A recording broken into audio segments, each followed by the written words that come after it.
मी सारिका साळुंखे, एसनांच्या बातमीपत्रात आपलं स्वागत। ठाणे महानगरपालिका क्षेत्रात सुरू असलेल्या विविध विकास कामांच्या साईटवर आता माहिती लावण्याचे आदेश आयुक्त संजू जयस्वाल यांनी दिले आहेत। राबोडी क्रांतीनगर परिसरातील पदपात खचल्याने एका महिलेचा दुर्दैवी मृत्यू झाला। या घटनेनंतर चौकशी दरम्यान कंत्राटदार त्याचबरोबर नगरसेवक हद्दीवरून एक नवाच वाद निर्माण झालाय। त्यामुळे आता या घटनेचे गांभीर्य लक्षात घेता ठाणे महानगरपालिका क्षेत्रामध्ये सुरू असलेल्या विविध विकास कामांची माहिती तसेच कंत्राटदाराचे नाव, काम पूर्ण होण्याचा कालावधी, संबंधित अधिकाऱ्याचे नाव इत्यादी संपूर्ण माहिती आता काम सुरू असलेल्या ठिकाणी लावली जाणार आहे। त्याप्रमाणे सुरू असलेल्या कामांची विविध स्तरावर तपासणी करण्याचे आदेश देताना आयुक्त संजू जयस्वाल यांनी एखाद्या कामाची तपासणी झाल्यानंतर त्या तपासणीमध्ये उपस्थित केलेले मुद्दे, त्यावर केलेली कार्यवाही आणि कार्यवाहीनंतर त्याची पुन्हा तपासणी करण्याची यंत्रणा निर्माण करण्यात येणार आहे।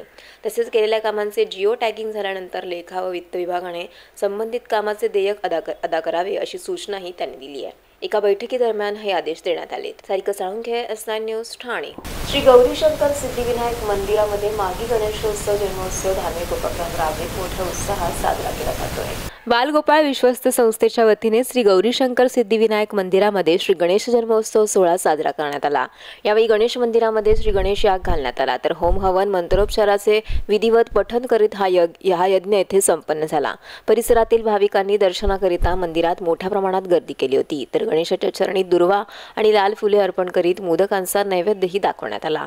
महिलांकरिता हळदी कुंकू समारंभाचं आयोजन संध्याकाळी करण्यात आलंय, तर महाप्रसाद सोहळा येथे आयोजित करण्यात आलाय। फुलांनी आकर्षक अशी मंदिराची सजावट गणेशोत्सवानिमित्त करण्यात आली आहे। धार्मिक उपक्रम राबवित श्री गौरीशंकर सिद्धिविनायक मंदिरात मागी गणेश जन्मोत्सव सोहळा साजरा होतोय।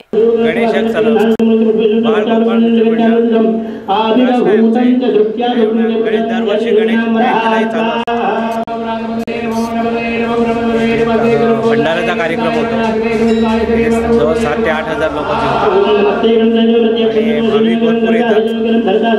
भाविकांच्या मंदिरावरती जाम श्रद्धा आहे, श्रद्धेने भाविक येतात। संकष्टी ते साजरी होते, दर संकष्टी मागे गणेश जयंती फार मोठ्या उत्साहात 2 दिवसाचा कार्यक्रम असतो आणि मोठ्या प्रमाणात मंडळ साजरा करतात। Sarika Salunkhe, S9 news, Thane. S9च्या बातमीपत्रात वेळ विश्रांतीची।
अहो, आपण आपलं घर स्वच्छ, सुंदर, नेटनेटकं ठेवतो ना, मग आपण आपल्या शहराच्या बाबतीत उदासीन का? आपलं शहर स्वच्छ, सुंदर आणि नेटनेटकं ठेवणं ही आपली जबाबदारी आहे, हो ना? मग उचला फोन आणि विना परवाना होर्डिंग्स, बॅनर्स कुठे दिसले तर 1800-222-108 या टोल फ्री क्रमांकावर कळवा किंवा 7506946-155 या भ्रमणध्वनीद्वारे आपली तक्रार नोंदवा किंवा महापालिकेने तयार केलेल्या स्टार ग्रेड ॲप्लिकेशनद्वारे आपली तक्रार नोंदवा। त्याची दखल त्वरित घेतली जाईल। लक्षात घ्या, आपला छोटासा सहभाग आपलं शहर स्वच्छ, सुंदर आणि नेटनेटकं बनवू शकतो। जसं आपलं घर तसं आपलं ठाणे शहर।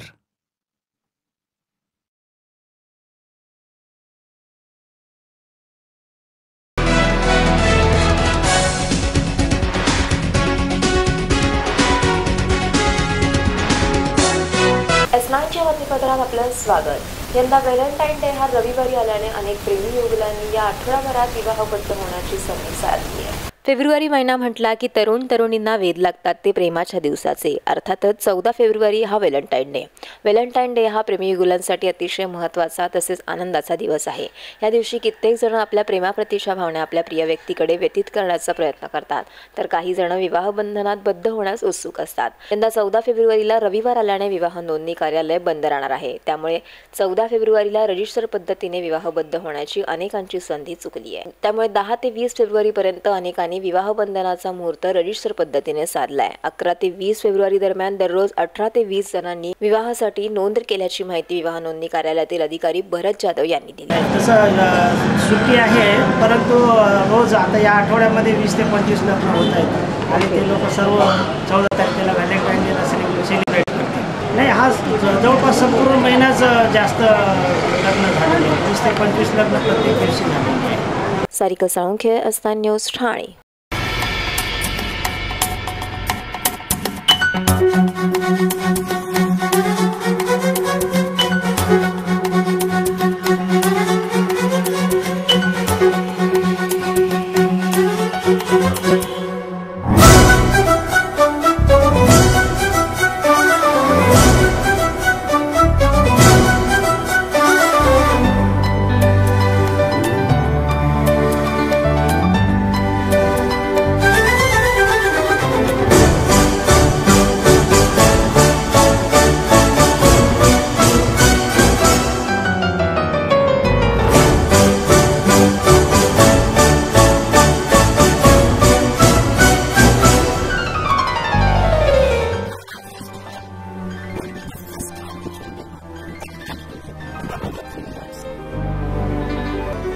S9च्या बातमीपत्रात थांबू, तोपर्यंत नमस्कार।